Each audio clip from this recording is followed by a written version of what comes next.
hình nha, để mình test thử cái hệ thống của mình nó chạy vừa livestream vừa ghi hình như thế nào.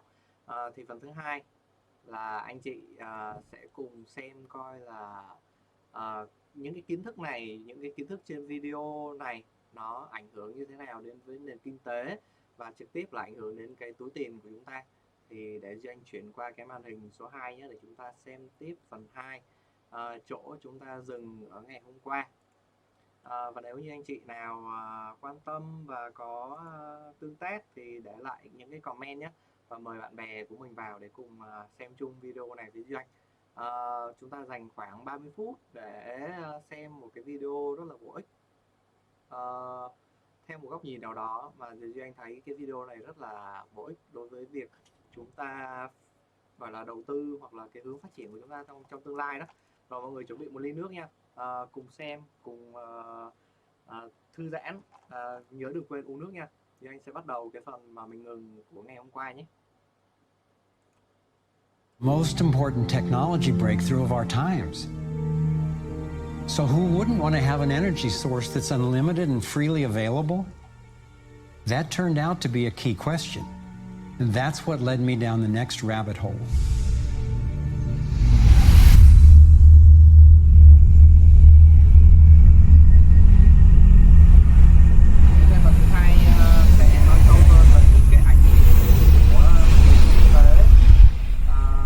It turns out that scientists as far back as the early 1900s have been developing alternative ways to access electricity without combustion. Nikola Tesla believed he had tapped into what he called radiant energy.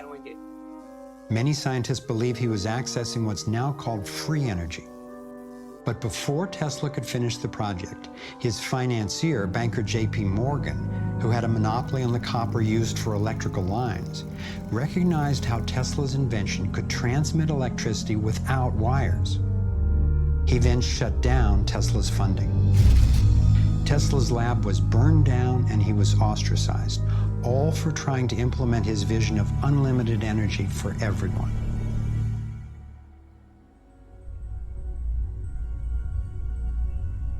A modern-day inventor, Adam Trombley, was inspired by Tesla's work and by the possibilities of the torus. Trombley built a dynamo, a direct current generator that accessed electrical power right out of the air. We were trying to demonstrate that by mimicking the magnetic field of a planet and rotating this device, we could actually create a dynamo that would work. And in fact, it did work, and it does work. So when we contemplate nature, when we contemplate Jupiter, or we contemplate a dynamo like the Earth rotating in space, we're basically talking about a magnet which is rotating in space. And the lines of flux of the magnet are pouring down and through in this toroidal pattern of the magnetic field. It's also expanding and contracting. It's breathing. It's taking in the energy of space literally and transforming it. Right here in this toroid, we have enough energy to transform the entire Earth. And that's not just a theoretical statement, it's literally true. To contemplate the implications of this means that every single place on Earth suddenly has power. Every single person on Earth suddenly has power. We have universal abundance. Trombley had been invited to demonstrate one of his generators at the United Nations and the US Senate. But these events were undermined by the first Bush administration. Then the device itself was taken in a government raid. Trombley's experience isn't unique. Almost every time I found an inventor with a promising new technology in the field of free energy, he told a similar story of suppression.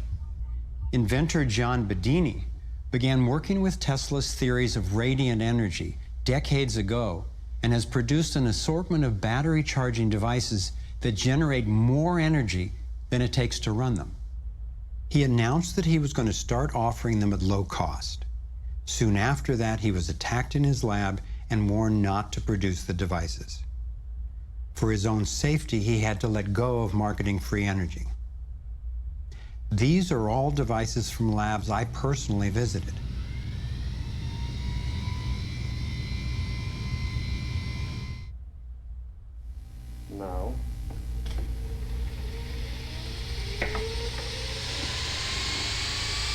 Now, Now, the quality of this footage is obviously poor, and I'm not expecting this to convince you. My point is that being there with these inventors, accompanied by experts, and seeing these new energy devices in operation convinced me that the technology is real. And the implications of that to me are absolutely thrilling. Canadian John Hutchison not only created some free energy batteries, but also used Tesla's theories to counter gravity, to make objects float. This could revolutionize the field of propulsion. His lab was raided and equipment was taken by police and government officials in 1978, 1989, and again in 2000. One of the scientists we were going to interview for this film was Dr. Eugene Malov, an engineer from MIT and Harvard, and editor of Infinite Energy magazine, which covers both theoretical and technological developments in the new energy field.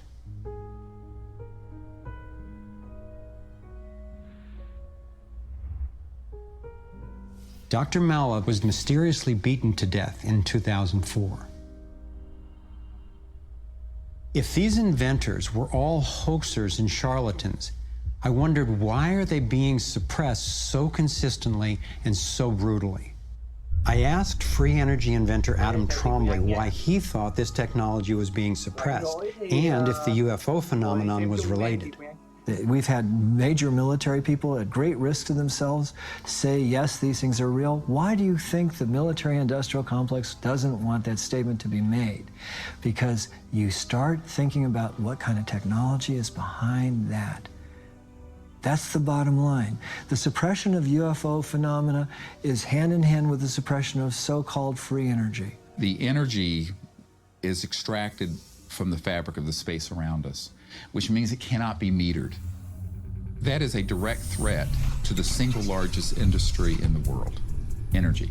It's goodbye ExxonMobil, goodbye oil, goodbye coal, goodbye linear transmission of electricity through power lines, all that gone. Unfortunately, it's someone's $200 trillion piggy bank. The proven oil and gas and coal reserves are worth north of $200 trillion.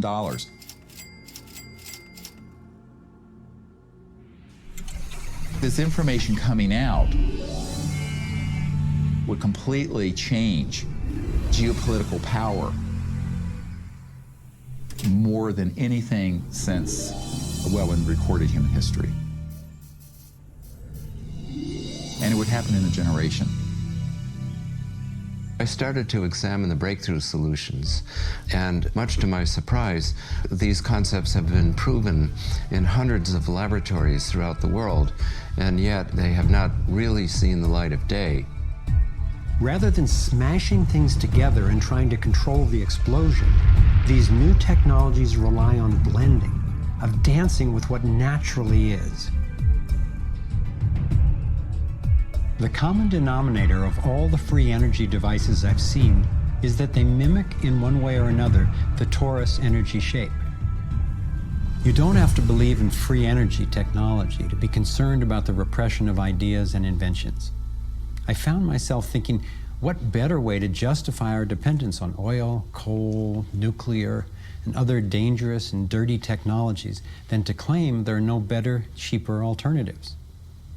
It was my beloved wife and creative partner, Kimberly, who kept bringing me back to the human implications of my scientific research. For me, as intriguing as the torus and ETs and free energy are, the most compelling question was, would understanding these things really help alleviate human suffering in any way? And it turns out it can. So much of the pain on the planet has to do with the lack of access to energy. Can you stay warm? Can you get food and water? Can you get hospital care? All that has to do with energy access. If there is a fundamental pattern, which makes sense to me that evolution would be efficient in that way, and we can align with that pattern to create new technologies that will solve these problems, then it's worth it to me to open my mind to these socially taboo subjects. If the new energy technologies were to be set free worldwide, the change would be profound. it would affect everybody. It would be applicable everywhere. These technologies are absolutely the most important thing that's happened in the history of the world. So given the stakes, I decided to ask who's benefiting from suppressing scientific research? Whose wealth and power are threatened by access to clean, free energy? Who has a motive to set up a world where so few have so much and so many have so little? As an independent researcher, I followed one of the cardinal rules of investigative journalism. If a story doesn't make sense, follow the money.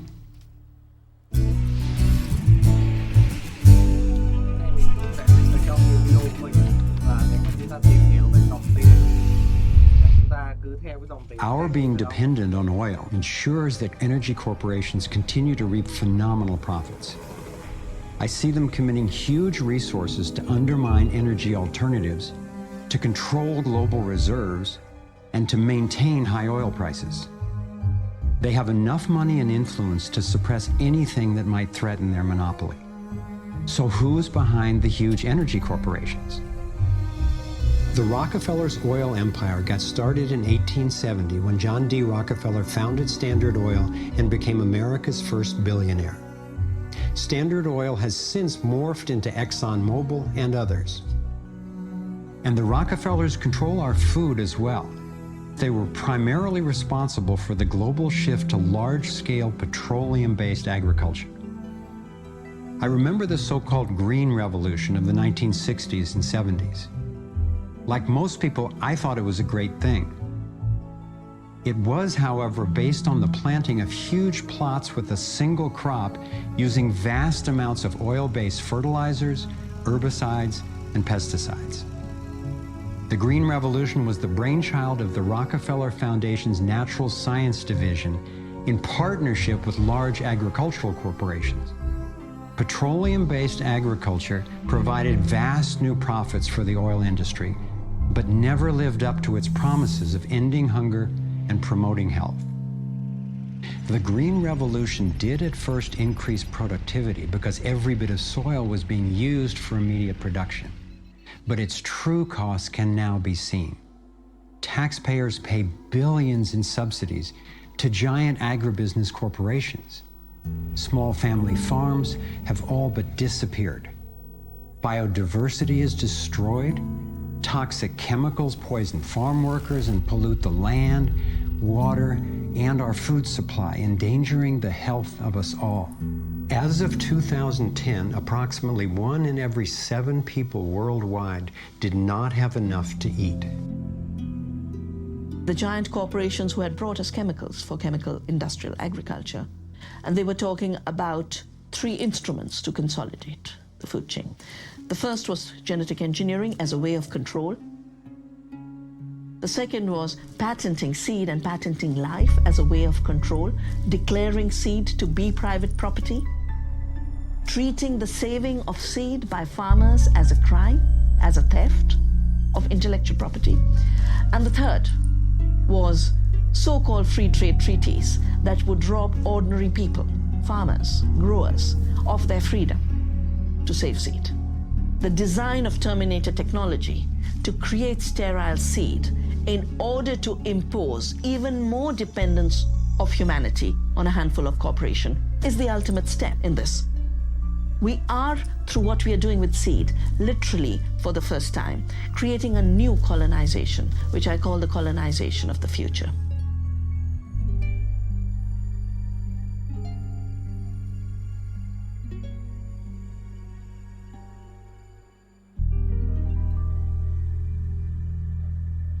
So in 2 crucial areas, energy and food, the same elite banking families and their corporations have taken control, and the consequences have been devastating. For me, it was overwhelming at first to discover such a monopoly of influence, but I knew it was important. Like learning you have a tough but treatable disease. It helps to understand what's causing it and how it operates if the goal is to cure it. So I continued my investigation. If oil and food are controlled by the big banking families, where else does their influence show up? As I followed the money, I began to see this same pattern of control in just about every area of our lives. and I always found the same families in charge, either directly through their banks and corporations or indirectly through their major foundations. Again, it was the Rockefellers who created the National Education Association with help from the Carnegie Foundation and later from the Ford Foundation. What the captains of industry wanted from our schools was an obedient and docile workforce who would be manageable employees and eager consumers. Schools are to establish fixed habits of response to authority. That's why it takes 12 years. You're to respond reflexively when anyone in a position of authority tells you what to do. Like education, health is yet another area dominated by big money and corporations. The American Medical Association, for example, is largely funded by the Rockefellers, who use their funding to influence AMA research and decision-making. The average MD in 4 years of medical school takes one course in nutrition, 2.5 hours in many cases, and the materials used, the curriculum materials, are supplied by the National Dairy Council and the National Livestock and Meat Board and other industries, including the Sugar Association, with products to sell that actually undermine our health in the first place. Unfortunately, the way the system of medicine is set up, medical education is primarily, funded by pharmaceutical companies. So there's a motive to make and sell as many drugs as possible. It's also a very time-effective way of making money for the physician, for the pharmaceutical company, for the whole medical establishment. But it's really perpetuating the problems it was meant to alleviate. Side effects may include nausea, dry mouth, and constipation. Decreases in white blood cells, which can be serious. Sexual side effects, diarrhea, nausea, and sleepiness. Can lead to coma or death. How far will these forces go to make a profit? Would they actually suppress cures for diseases the way they've suppressed free energy technology? Sadly, my research has shown me the answer is yes. One well-documented example is the case of Dr. Royal Rife. In the 1920s, Dr. Rife invented the most advanced microscopes of his time. He also developed a new technique he called coordinative resonance, which was apparently able to destroy cancerous tumors as well as viruses. In 1934, in clinical trials affiliated with the University of Southern California, Rife's treatment was tested on 16 terminally ill cancer patients. Within 3 months, they were all successfully cured. Soon after, a lab testing Rife's technology was burned down and a frivolous lawsuit was filed. Through the efforts of Morris Fishbein, head of the Journal of the American Medical Association, Rife was essentially shut down and ruined, his brilliant and promising work all but forgotten.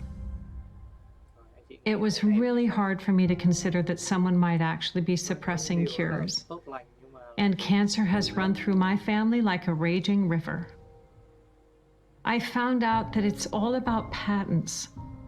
If a pharmaceutical company can patent and make money from treatment, especially one that we have to keep on using, then that's what we get. Otherwise, we don't even hear about it. It's not just Rife who got shut down. Reen Case had an old Indian Ojibwe formula that was effective. Harry Hoxsey and Max Gerson had natural remedies that worked. But if you go and you look them up, the AMA makes them sound like complete quacks. And that's where following the money has been so helpful, because the same powers who control the AMA and their research and funding control the pharmaceuticals. So there's a multi-trillion-dollar financial incentive to suppress cures that can't be patented. Knowing that cures exist has not taken away the anguish I feel from losing so many people I love to cancer. It's given me something really satisfying to do with the pain. And I believe when we take the love and devotion that we have for everyone who's died and who will die unnecessarily, and direct it to developing and getting these cures out to people who need them, we can break this cancer legacy and heal.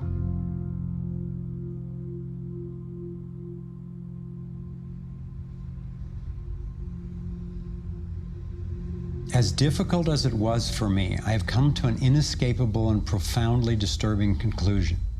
I believe that an elite group of people and the corporations they run have gained control over not just our energy, food supply, education, and healthcare, but over virtually every aspect of our lives. And they do it by controlling the world of finance, not by creating more value, but by actually controlling the source of money. When I followed the money, I found that it took me up the levels of a pyramid. Here we are at the bottom level going about our daily lives. Above us is government, people who are given a monopoly on force and use it to tax and control us whether or not we agree. But who controls them? At the next level are the corporations. Many would say that it is now corporations and not nation states that rule the world. They call it a corporatocracy. To acquire the world's resources and control the markets, this corporatocracy must have access to cheap money. The big corporations get their loans at special rates from the big banks, which means that those who control the major banks, the moneyed elite, ultimately control the corporations. As I've followed the money, I've learned that almost everything I once believed about money is simply not true. It's interesting how few questions we actually ask about very everyday things, like when we go into a bank and we ask for a loan of, say, $50,000, £50,000, what actually happens? You see, most people live their lives based on a kind of vague image of what happens. What actually happens is you ask for £50,000, they type into your account £50,000. That's all they do. They don't mint any coins, they don't print any money, they don't move any precious metal anywhere. They just put £50,000 into your account on a computer screen. From that moment, you start paying interest on money that has never, does not, and will never exist. It turns out that banks actually have about 9 times as much money loaned out as they have on reserve in their vaults. This is possible because of what's referred to as fractional reserve lending. The way it works is that the Federal Reserve, or the central bank in any country, is legally allowed to determine the amount a bank must have on reserve. In the US, it's currently around 10%. So if you deposit $10,000 into the bank sets aside 10%, or $1,000, and then loans out the rest of your money. The way it works is, say another person comes into the bank and asks for a car loan of $9,000.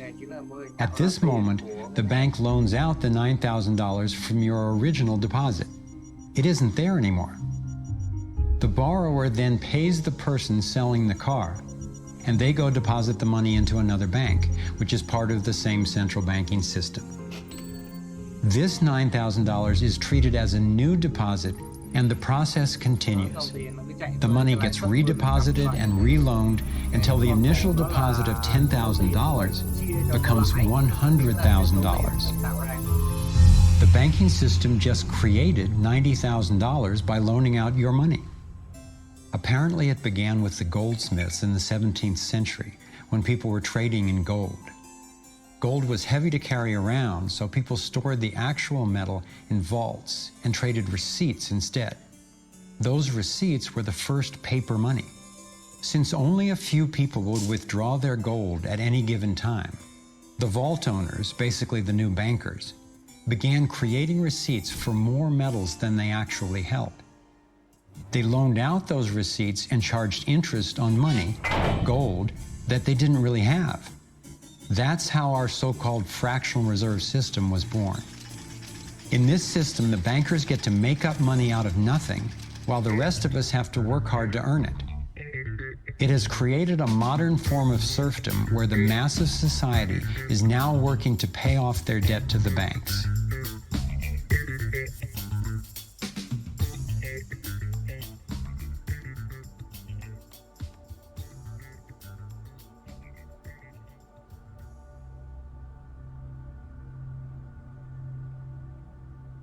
Under this fractional reserve scheme, we inevitably become debt slaves to a ruling class of financial elite, not because they are better or smarter than anyone else, but because they have rigged the system to benefit themselves at the expense of most people on the planet.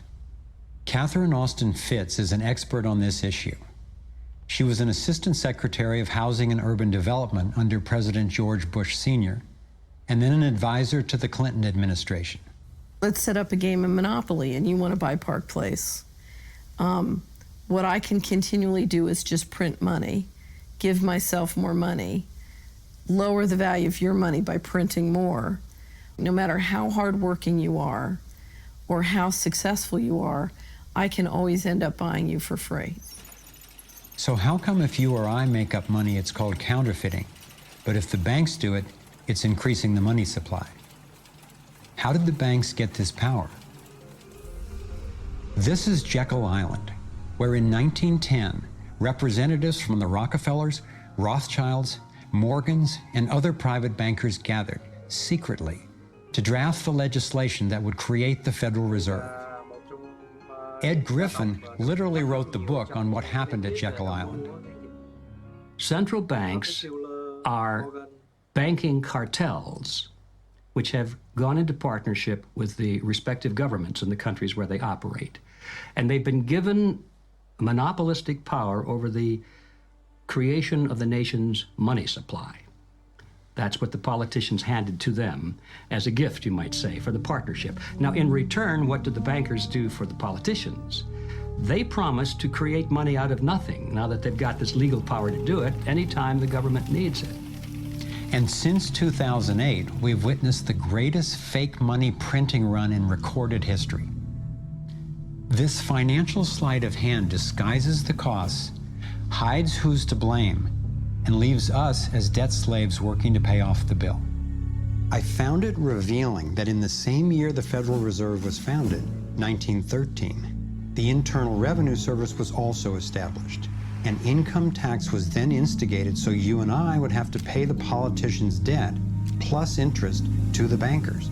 The problem is we have a privately owned central bank system in the United States disguised as a government-owned system. Now, if you look in the telephone book here in the Washington, D.C. area, you look up for Federal Reserve in the blue government pages, it's not there. It's in the white pages right next to Federal Express. It's a privately owned central bank. What is the proper relationship, what should be the proper relationship between a chairman of the Fed and a president of the United States? Well, first of all, the Federal Reserve is an independent agency, and that means basically that there is no other agency of government which can overrule actions that we take. There is no other agency of government which can overrule actions that we take. We have a private bank that prints money on behalf of the Treasury. The Federal Reserve prints money on a debt-based system which creates scarcity. But it puts a group of insiders in a position of having access to all the data about the economy when we don't. So you have a small group of bankers who understand the data on how the money works in the economy, and it gives them the ability to print money in a way that the insiders are protected and everybody else is drained. Catherine went on to compare a healthy economy to a vibrant torus, balanced, freely flowing, and energized throughout, in contrast to what's happening in our current economy. What you have is a system that's very dynamic, and it's trying to optimize. But intertwined in the core of it, you have a tapeworm. The way a tapeworm works in your body is it injects a chemical into your body that makes you crave what's good for the tapeworm and bad for you. You have a parasite that's very much manipulating and engorging itself at the expense of the whole. We live in a tapeworm economy where the financial elite are the tapeworm and they're feeding on us. And they don't like it when people blow their cover. After Catherine began exposing government corruption at the highest levels, the FBI raided her company and seized its assets. She was dragged through the courts for 10 years before being found innocent. So we've got the Federal Reserve, a privately owned corporation with a monopoly on creating money, but with no accountability. backed up by a government with a monopoly on force. The country got sold on the Fed as an institution that would help stabilize the economy and remain independent of politics. But in fact, in close to a century of existence, the Federal Reserve has done just the opposite. Since they took charge, we've been robbed through inflation, and the purchasing power of the dollar has declined more than 96%. And the wealth gap makes it clear most of the money is going to a very few.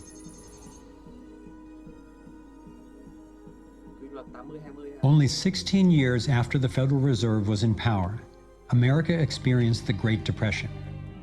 My research revealed that before the big crash in 1929, the elite bankers pulled their money out of the stock market. After the crash, they used that money to buy up cheap stocks and smaller failing banks for pennies on the dollar. Among the bankers who consolidated their wealth this way were the Rothschilds, Rockefellers, and Morgans. A similar scenario played out in the 2008 financial collapse, with the same bankers benefiting. In the years leading up to the collapse, the biggest banks, including Bank of America, Citigroup, and Chase, controlled by the Rothschilds, Rockefellers, and Morgans, were bundling and trading bad loans that they knew would eventually fail. It's like putting rotten oranges in a box and selling them as grade AAA. The bundlers of the debt knew it was only a matter of time before someone would open that box and see that the content was worthless, since they were the ones who packed the boxes in the first place. When the rotten oranges, what we hear about as unsound loans, derivatives, and credit default swaps, were finally discovered, everyone was impacted. People lost their homes, their jobs, their businesses, and their retirements. Meanwhile, the biggest banks who created the problem in the first place were the ones who got bailed out. Why's that?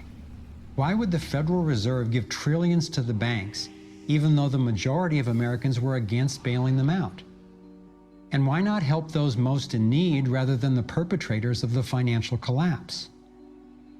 My research led me to believe that the same people who created the Federal Reserve, the Rothschilds, the Rockefellers, and the Morgans, still control it, and they use this scheme to bail themselves out at our expense.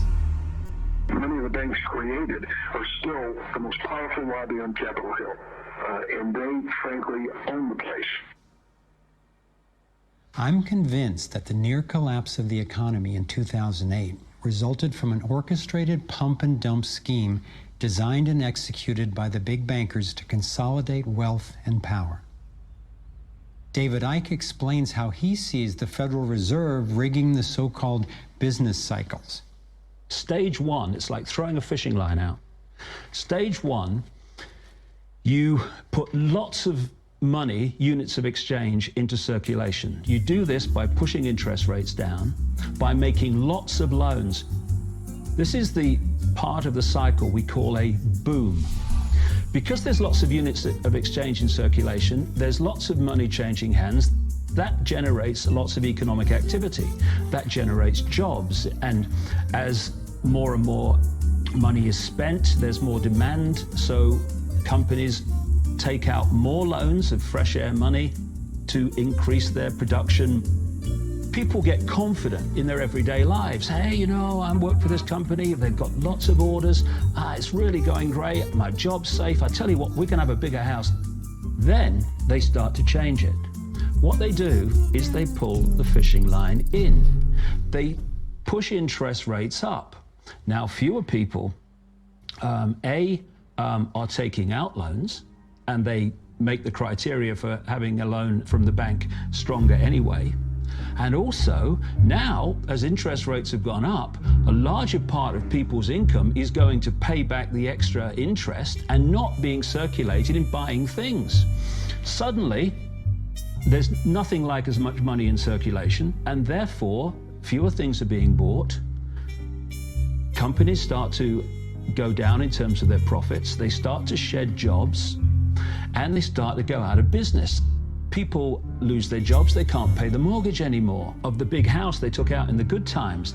Now what the banks are doing is starting to reel the fishing line in, because as they go bankrupt, companies and individuals, the banks get the real wealth, the property, the land, the resources that they had signed to them for lending merely figures on a screen. Now this economic cycle of fishing line out, fishing line back, lots of units in circulation, pull them in, has been going on for centuries.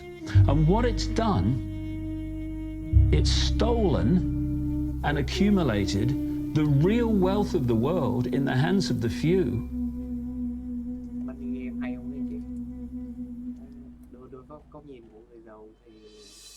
At the international level, central bankers use the World Bank and the International Monetary Fund to make more money while exploiting the resources of countries they lend to, bankrupting them in the process.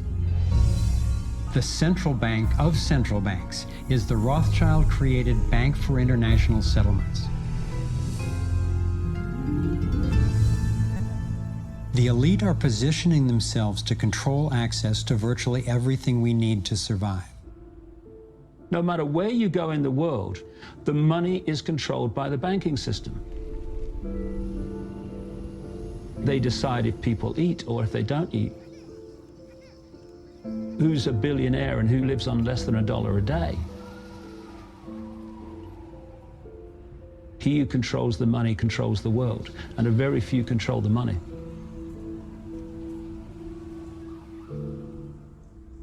At this point, my view of the world had been turned upside down.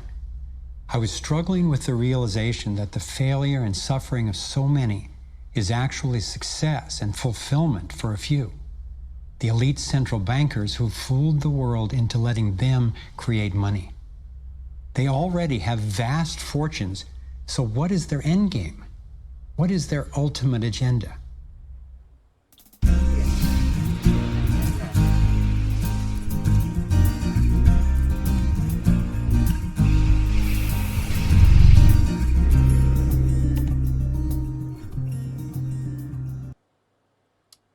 Ok, cũng được 30 phút của video này. Và phần thứ hai thì chúng ta đã biết được rằng là một cái viễn cảnh về kinh tế và nó như thế, và năng lượng nó ảnh hưởng làm sao đến giới tài chính, làm sao có những cái money game dạng như thả lưới bắt cá như vậy, về lãi suất, về gọi là dòng tiền á. Đó thì anh chị nếu mà muốn xem đầy đủ video này thì search từ khóa Phồn Thịnh hoặc là Try ở trên YouTube thì anh chị có thể xem được video đầy đủ này.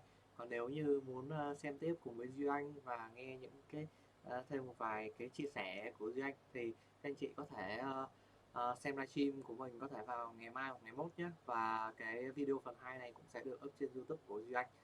Và xin chào anh chị, chúc anh chị một buổi tối nghỉ ngơi, thư giãn và có thêm được nhiều kiến thức. Xem một video này cũng giống như chúng ta đọc một phần sách thôi, có khi nó còn sinh động hơn cả sách về tài chính các anh chị đọc nữa. Rồi xin chào anh chị nhé, chúc anh chị nghỉ ngơi.